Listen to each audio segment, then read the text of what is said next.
Hello बच्चों, कैसे हो। देखो, अब हम पाठ पढ़ रहे हैं। हमने कल पढ़ा था वचन, और वचन के बारे में हमने जाना कि एक या अनेक होने का हमें उससे पता चलता है कि एक वचन क्या है और बहुवचन क्या है। बच्चों, आज हम पाठ पढ़ेंगे सर्वनाम। कौन सा पढ़ेंगे? सर्वनाम। देखो, दिए गए चित्रों को ध्यान से देखिए और नीचे लिखे वाक्यों को पढ़िए। नेहा खाने की मेज़ पर बैठी है। नेहा की स्कूल बस आने वाली है। अभी तक नेहा ने नाश्ता नहीं किया। नेहा की माँ ने नेहा से नाश्ता करने के लिए कहा। नेहा बोली, नेहा को भूख नहीं है। उपयुक्त वाक्य पूरी बात तो कहते हैं, लेकिन कुछ अटपटे से लगते हैं ना। बात बात में नेहा आ रहा है कि हर बात में नेहा का ही नाम आ रहा है। उसके लिए और किसी शब्द का प्रयोग नहीं किया गया। तो देखो बच्चों, उपयुक्त वाक्य पूरी बात तो कहते हैं, लेकिन कुछ अटपटे से लगते हैं।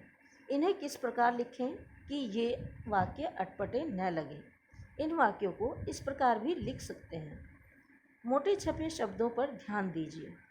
नेहा खाने की मेज़ पर बैठी है। उसके स्कूल की बस आने वाली है। अभी तक उसने नाश्ता नहीं किया। उसकी माँ ने उससे नाश्ता करने के लिए कहा। वह बोली, मुझे भूख नहीं है। देखो बच्चों, ये वाक्य बिल्कुल भी अटपटे नहीं लग रहे हैं, क्योंकि इनमें क्या है, इनमें हमने सर्वनाम का प्रयोग किया है। हर जगह नाम अच्छा नहीं लगता। हर जगह अगर हम नाम को बार बार रिपीट करते हैं तो वो क्या होता है, बार बार उसे दोहराते हैं तो वो वाक्य अटपटे हो जाते हैं। अब हमने यहाँ उसके, उसने, उसकी, उससे, वह, मुझे, ये क्या है? ये सर्वनाम शब्द हैं।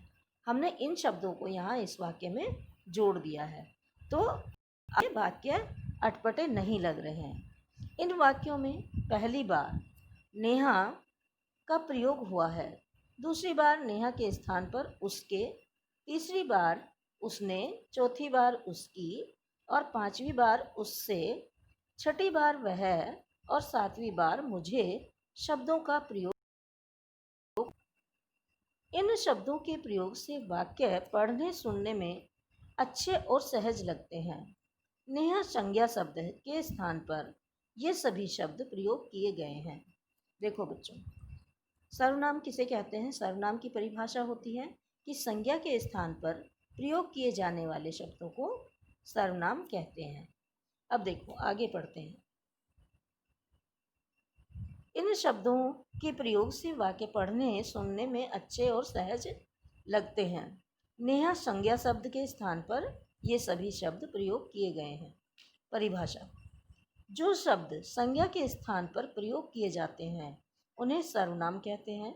जैसे मैं, वह, तुम, हम, वे, आप, उसका, मेरा, ये, कौन, किन, तू आदि।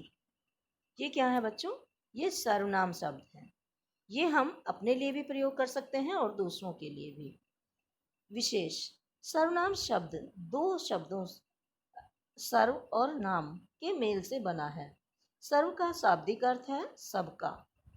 इस प्रकार सर्वनाम का अर्थ हुआ सबका नाम। ठीक है, समझ आ रहा है ना बच्चों? सर्वनाम का अर्थ क्या है? सर्व का नाम है, सर्व का अर्थ है सबका, और नाम यानी सबका नाम। अतः हम सर्वनाम शब्द का प्रयोग सबके लिए कर सकते हैं। मैंने अभी बताया था ना आपको कि हम अपने लिए भी इसका प्रयोग कर सकते हैं और दूसरों के लिए भी। ठीक है, अब देखो आगे। उदाहरण के लिए, गीता ने कहा, मैं बाजार जा रही हूँ। राम ने कहा, मैं बाजार जा रहा हूँ। पिताजी ने कहा, मैं बाजार जा रहा हूँ। और माताजी ने कहा, मैं बाजार जा रही हूँ।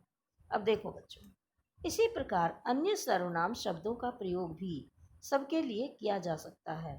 सर्वनाम के प्रयोग में भाषा अच्छी लगती है। जब हम सर्वनाम का प्रयोग करते हैं तो भाषा और सुंदर बन जाती है। यानी बार बार एक ही नाम को नहीं दोहराना पड़ता और उसके, इसकी, उसका ये शब्द हम प्रयोग कर लेते हैं।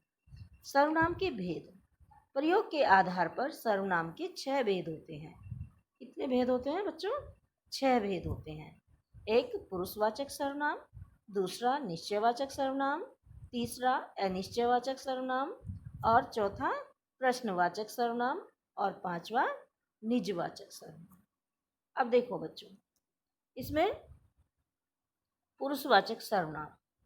पुरुषवाचक सर्वनाम क्या है? पुरुषवाचक सर्वनाम जो सर्वनाम सुनने वाले, बोलने वाले तथा अन्य के लिए प्रयुक्त हों। जो सुनने वाला है और जो बोलने वाला है और दूसरे लोगों के लिए जो प्रयुक्त किए जाते हैं वह पुरुषवाचक सर्वनाम कहलाते हैं।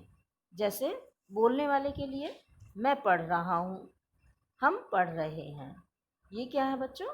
ये बोलने वाले व्यक्ति। सुनने वाला कौन है? देखो, सुनने वाले के लिए हम कैसे प्रयोग करेंगे? तुम क्या कर रहे हो? आप कब आए? ये क्या है? सुनने के लिए। किसी अन्य व्यक्ति के लिए जैसे वह आ गया, वे सब मेला देखने जाएंगे।